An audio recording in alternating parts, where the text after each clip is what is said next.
Mr. President, over the past several years, those of us who are fortunate enough to serve here have engaged in many fierce debates. Some have been forced upon us by external events, including a searing financial crisis, while others were brought about by an unapologetically liberal president who promised dramatic change and who's worked very hard to follow through on that pledge. In some cases, even in the face of legal obstacles and widespread public opposition. So change has indeed come. Despite the daily drumbeat of headlines about gridlock and dysfunction in Washington, the truth is an activist president and a Democratic-controlled Senate have managed to check off an awful lot of items on their wish list one way or another. And yet, just as important as what they did, my colleagues, is how they did it. Because that's also been at the heart of so many of the fights we've had around here over the past few years. Now, these conflicts haven't stemmed from personal grievances or contempt, as some would have it. They are instead the inevitable consequence of an administration that was in such a hurry to impose its agenda that it neglected to persuade the public of its wisdom, and then cast aside one of the greatest tools we have in this country for guaranteeing a durable and stable legislative consensus. And that tool is the United States Senate. Remember, I think we all know partisanship is not some recent innovation here, invention. American politics has always been more or less divided between two ideological camps. Today, that's reflected in the two major parties, but it's actually always been there. On one side are those who proudly place their trust in government and its agents to guide our institutions and direct our lives. On the other are those of us who put our trust in the wisdom and the creativity of private citizens working voluntarily with each other and through more local mediating institutions guided by their own sense of what is right, what is fair, and what is good. Now, recent polling suggests, by the way, that most Americans fall squarely into the latter camp. People are generally confident in their local governments, but lack confidence in Washington. And yet, despite the political and ideological divides which have always existed in our country, we've almost always managed to work out our differences, not by humiliating the other side into submission, but through simple give and take. It is the secret of our success. The same virtues that make any friendship or marriage or family or business work are the ones that have always made this country work. And the place where it happens, the place where all the national conflicts and controversies that arise in this big, diverse, wonderful country of ours have always been resolved right here in this chamber, right here.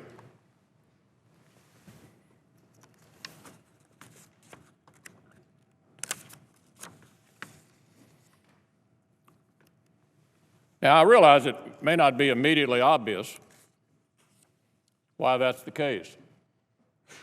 But the fact is, every serious student of this institution, from de Tocqueville to our late colleague Robert Byrd, has seen the Senate as uniquely important to America's stability and to its flourishing. In their view, it's made all the difference. And here's why. Because whether it was the fierce early battles over the shape and scope of the federal government, or those that surrounded industrialization, or those that preceded and followed the nation-rending Civil War, or those surrounding the great wars of the 20th century, or the expansion of the franchise, or decades-long Cold War, or the war on terror, we have always found a way forward. Sometimes haltingly, but always steadily. And the Senate is the tool that has enabled us to find our footing almost every time. I mention this because as we begin a new year, I think it's appropriate to step back from all the policy debates that have occupied us over the past few years and focus on another debate we've been having around here. And the debate we've been having around here is over the state of this institution. What have we become? It's not a debate that ever caught fire with the public or with the press. But it's a debate that should be of grave importance to all of us. Because on some level,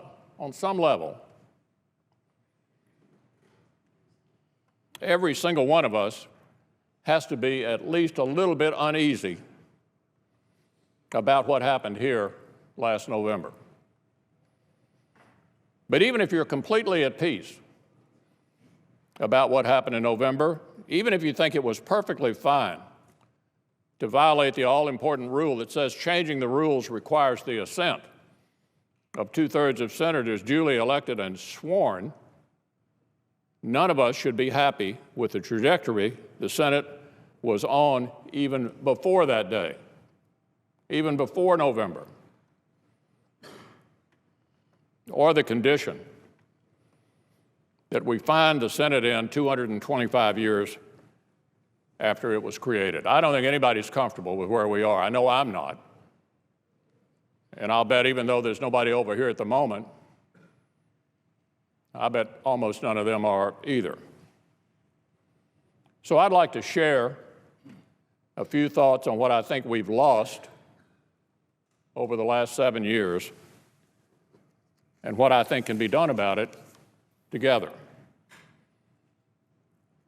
Now, together obviously requires the involvement, you would think, of some people on the other side of the aisle. And even though they're not here to listen, they have been invited. So let me state at the outset, it's not my intention to point the finger of blame at anybody. Though some of that is inevitable, I don't presume to have all the answers either, and I'm certainly not here to claim that we are without fault. But I'm certain of one thing. I'm absolutely certain of one thing. The Senate can be better than it is. Many of us around here have seen a better Senate than we have now, no matter who was in the majority. This institution can be better than it is. And I just can't believe that on some level, everyone in this chamber, including the folks on the other side, doesn't agree. It just can't be the case that we're content with the theatrics and the messaging wars that go on here day after day. It just can't be the case that senators who grew up reading about the great statesmen who made their name and their mark here over the years are now suddenly content to just stand in front of a giant poster board making some poll-tested point of the month, day after day after day, and then run back to our respective corners and congratulate each other on how right we are I just can't believe we're all happy with that on either side. Don't misunderstand me. There's a time for making a political point, even scoring a few points.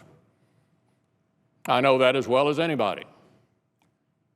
But it can't be the only thing we do here. I mean, surely we do something other than scoring political points against each other. It cheapens the service we've sworn to provide to our constituents. It cheapens the Senate, which is a lot bigger than any of us. So hopefully we can all agree that we got a problem here. Now, I realize both sides have their own favored account of what caused it. We've got our talking points. They've got their talking points. We all repeat them with great repetition. And we all congratulate each other for being on the right side of the debate. Look, I get that. The guys over there think Republicans abuse the rules, and we think they do. But as I said, my goal here isn't to make converts on that front. My purpose is to suggest that the Senate can do better than it has been, and that we must be if we're to remain as a great nation. And I think the crucial first step of any vision that gets us there is to recognize that vigorous debate about our differences isn't some sickness to be lamented. Vigorous debate is not a problem. When did that become a problem? It's actually a sign of strength to have vigorous debates. You know, it's a common refrain among pundits that the fights we have around here are pointless. They're not at all pointless. Every single debate we have around here is about something important.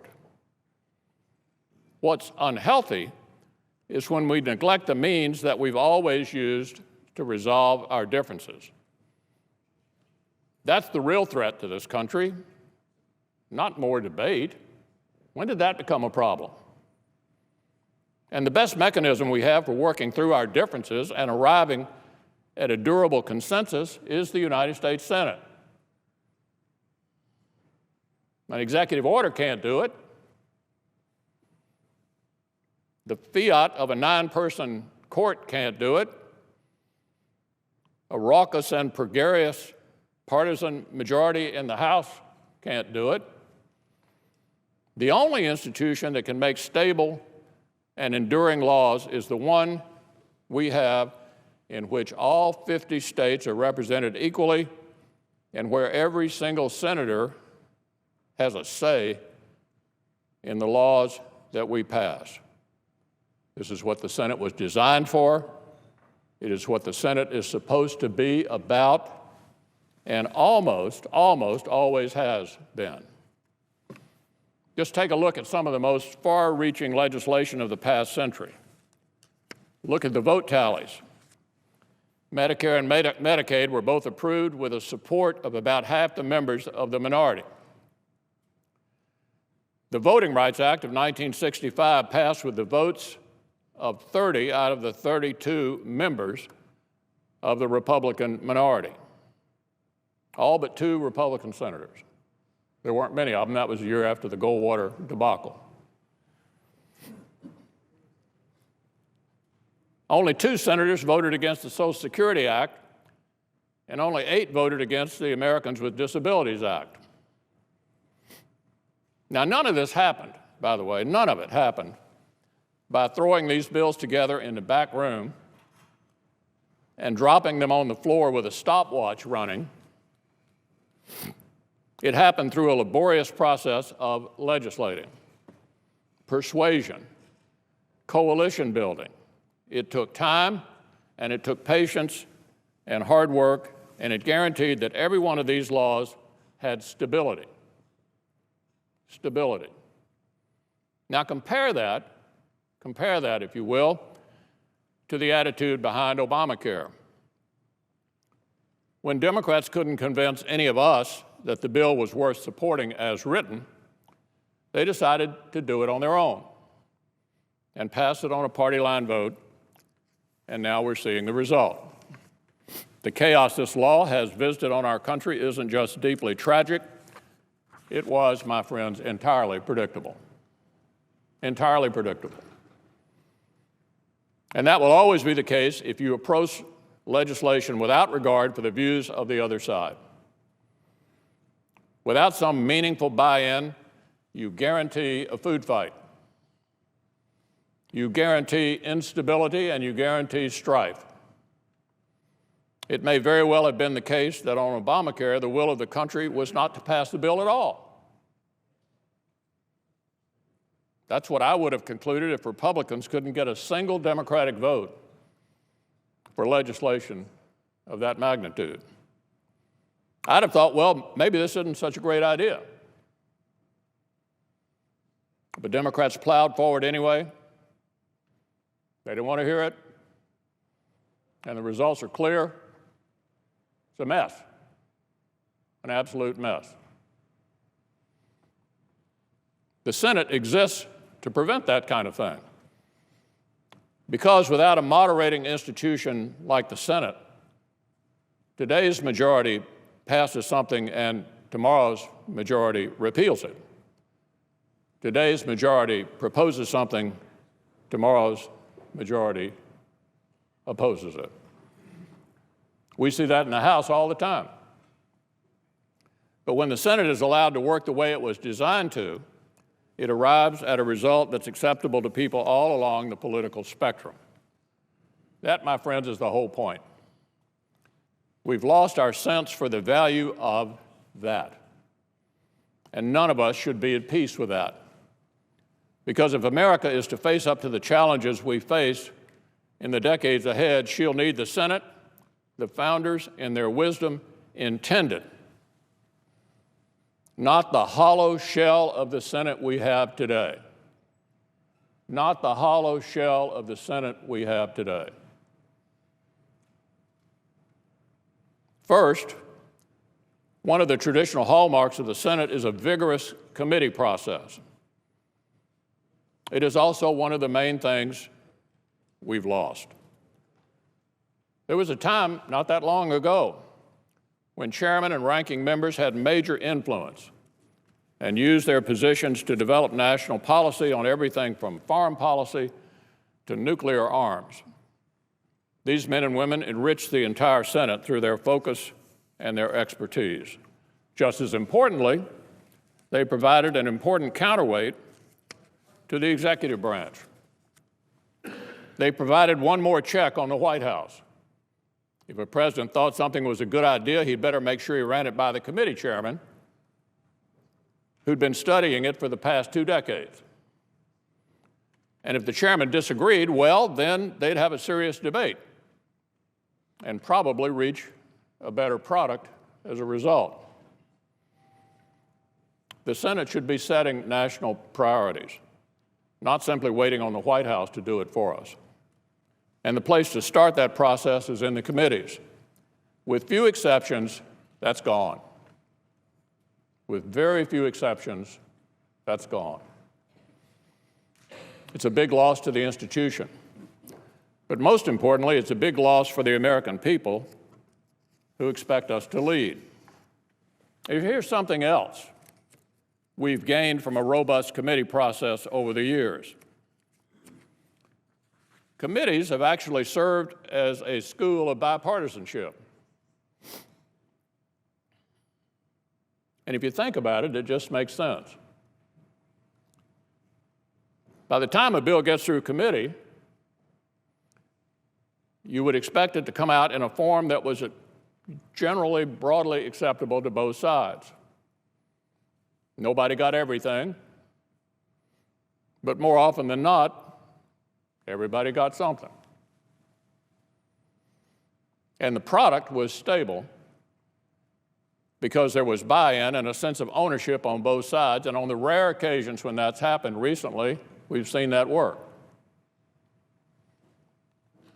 The committee process today in the United States Senate is a shadow of what it used to be,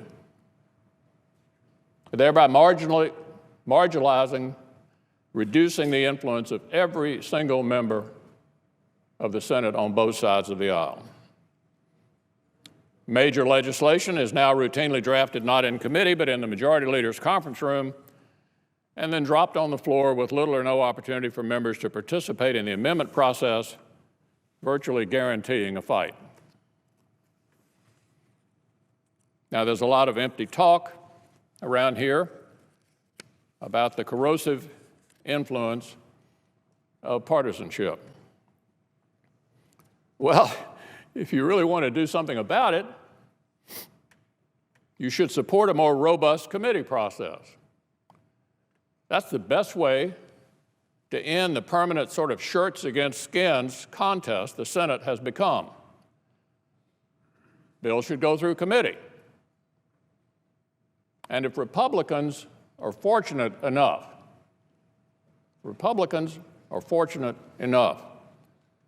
to gain the majority next year, that will be done. Second, bills should come to the floor and be thoroughly debated. We've got an example of that going on right now.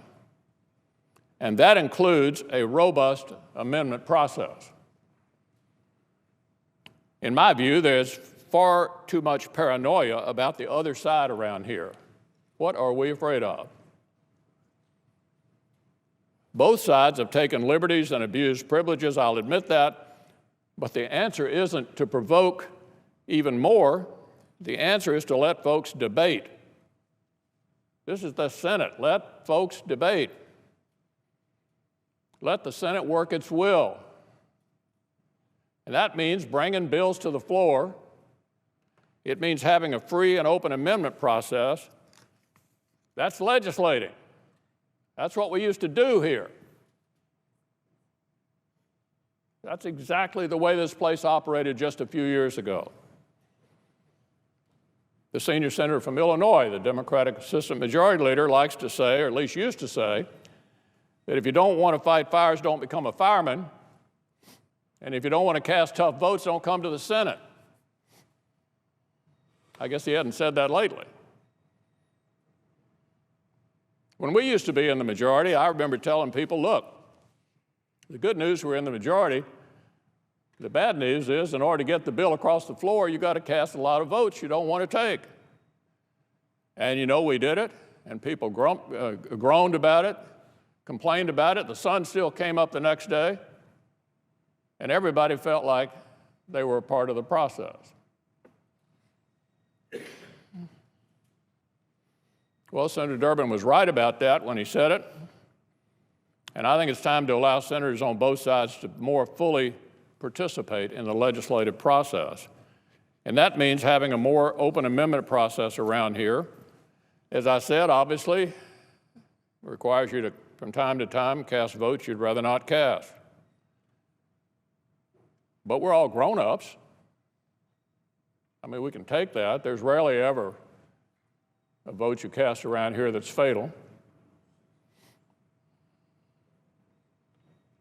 And the irony of it all is that kind of process makes the place a lot less contentious. In fact, it's a lot less contentious when you vote on tough issues than when you don't. Because when you're not allowed to do that, everybody is angry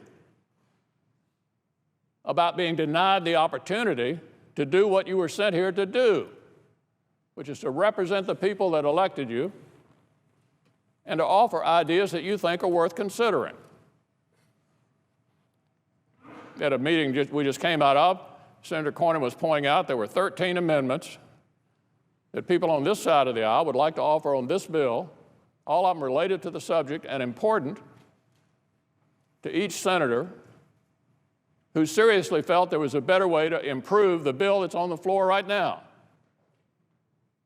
But alas, I expect that opportunity will not be allowed because one person who's allowed to get prior recognition can prevent us from getting any amendments, or even worse still, pick our amendments for us. decide which of our amendments are okay and which aren't. I remember the late Ted Stevens telling the story about when he first got here. And Senator Mansfield was still the majority leader, and he tried to offer an amendment, Senator Stevens did. And the member of the majority who was managing the bill prevented it, in effect. And Senator Mansfield came over to Senator Stevens, took his amendment, went back to his desk, and sent it to the floor for him. Sent it to the floor for him. That was the Senate not too long ago. If someone isn't allowed to get a vote on something they believe in, of course, they're going to retaliate. Of course, they're going to retaliate. But if they get a vote every once in a while, they don't feel the need to. Voting on amendments is good for the Senate, and it's good for the country. Our constituents should have a greater voice in the process. Since July of last year, there have been 4 Republican roll call votes. In the whole second half of 2013, members on this side of the aisle have gotten 4 roll call votes. Stunning. That's today's Senate.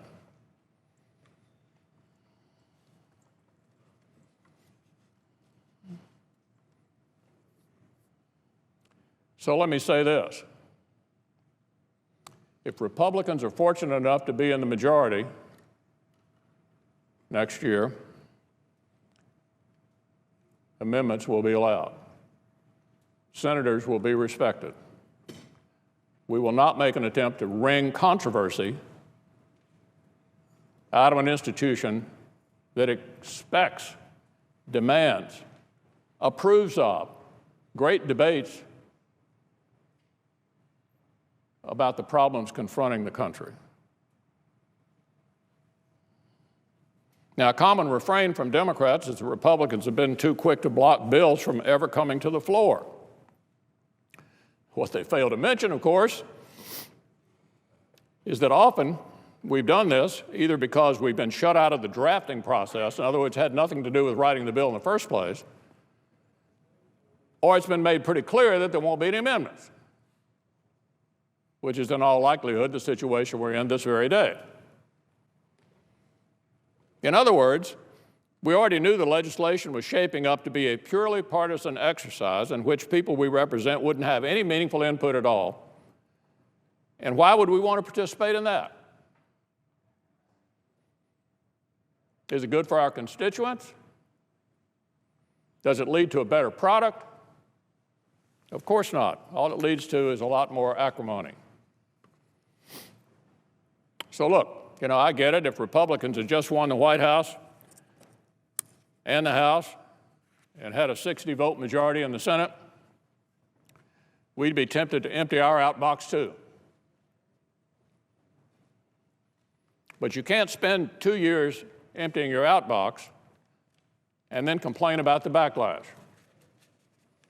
If you want fewer fights, give the other side a say. And that brings me to one of the biggest things we've lost around here as I see it. The big problem, my colleagues, has never been the rules. Never been the rules. Senators from both parties have in the past revered and defended the rules during our nation's darkest hours. The real problem is an attitude that views the Senate as an assembly line for one party's partisan legislative agenda, rather than as a place to build consensus to solve national problems. We become far too focused on making a point instead of making a difference. Making a point instead of making good, stable law. We've gotten too comfortable with viewing everything we do here through the prism of the next election instead of the prism of duty, and everyone suffers as a result. As I see it, a major turning point came during the final years of the Bush administration, when the Democratic majority held vote after vote on bills they knew wouldn't pass. Now look, I'm not saying Republicans have never staged a show vote when we were in the majority. I'm not saying I don't even enjoy a good messaging vote from time to time. But you got to wonder, if that's all you're doing, why you're here. It's become entirely too routine, and it diminishes the Senate. I don't care which party you're in. You came here to legislate, to make a difference for your constituents, yet over the past several years, the Senate seems more like a campaign studio than a serious legislative body. Both sides have said and done things over the past few years we probably wish we hadn't. But we can improve the way we do business. We can be more constructive. We can work through our differences. We can do things that need to be done. But there will have to be major changes if we're going to get there. The committee process must be restored. We need to have an open amendment process. And finally, let me suggest we need to learn how to put in a decent week's work around here. A decent week's work. You know, most Americans don't work 3 days a week. They'd be astonished to find out that that's about it around here. How about the power of the clock to force consensus? The only way 100 senators will be truly able to have their say, the only way we'll be able to work through our tensions and disputes, is if we're here more. Not too long ago, and a number of you will remember this, when Thursday night was the main event around here. Remember that? Thursday night was the main event. And there's a huge incentive to finish on Thursday night if you want to leave on Friday. And so it was amazing how it worked. Even the most eager beaver among us, with a long list of amendments that were good for the country, maybe 10 or 12, around noon on Thursday, it'd be down to 2 or 1 by midnight on Thursday. And it was amazing how consent would be reached when fatigue set in. And all it took was for the leader, the majority leader, who's in charge of the agenda, to say, look, you know, this is important. There's bipartisan support for this. It came out of committee. We want to have an open amendment process, but we want to finish this week, and we can finish on Thursday afternoon or Thursday night or Friday morning. I mean, we almost never get worn out around here. Whatever happened to the fatigue factor to bring things to a close? Amendments voluntarily go away, but important ones still get offered. And everybody feels like they've got a chance to be involved in the process, no matter which side of the aisle they're on. And this is particularly effective, obviously, on bills that have come out of committee with bipartisan support, so there's an interest actually in passing it. We almost never do that anymore. Almost never.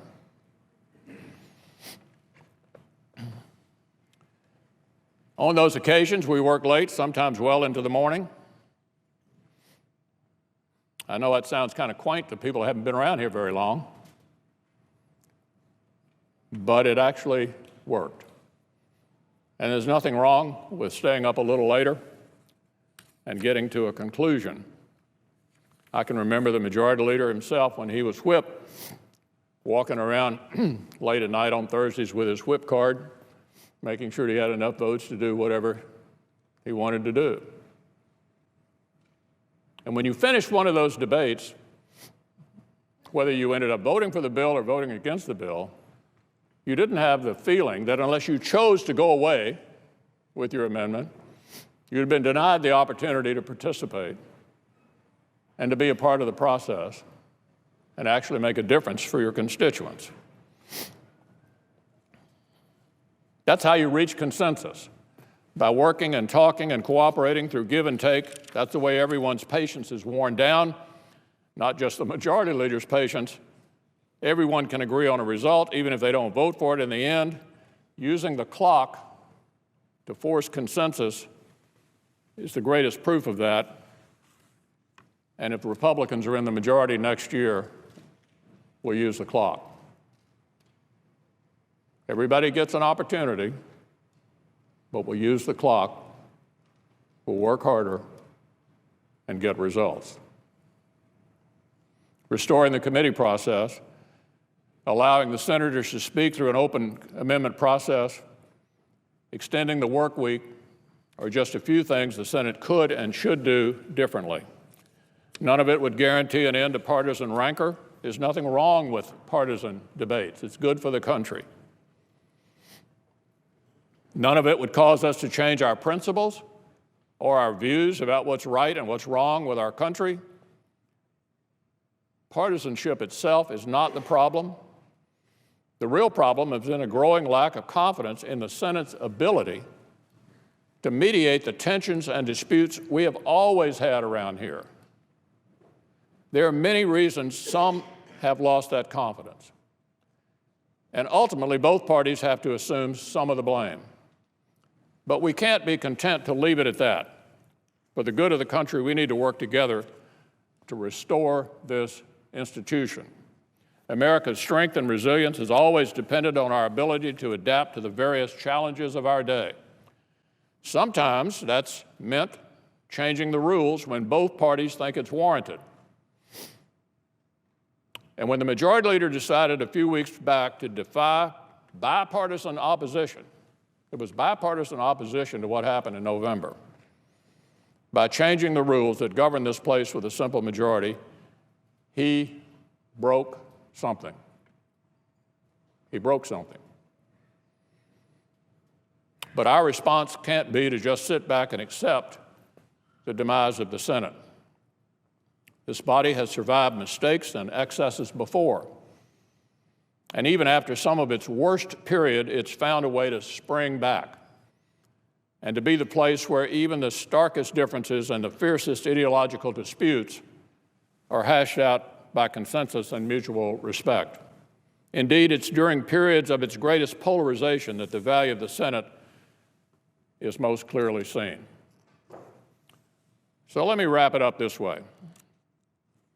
You know, we're all familiar with the Lyndon Johnson reign around here. Robert Caro has given us that story in great detail. And some look at LBJ's well-known heavy-handedness as a kind of mastery.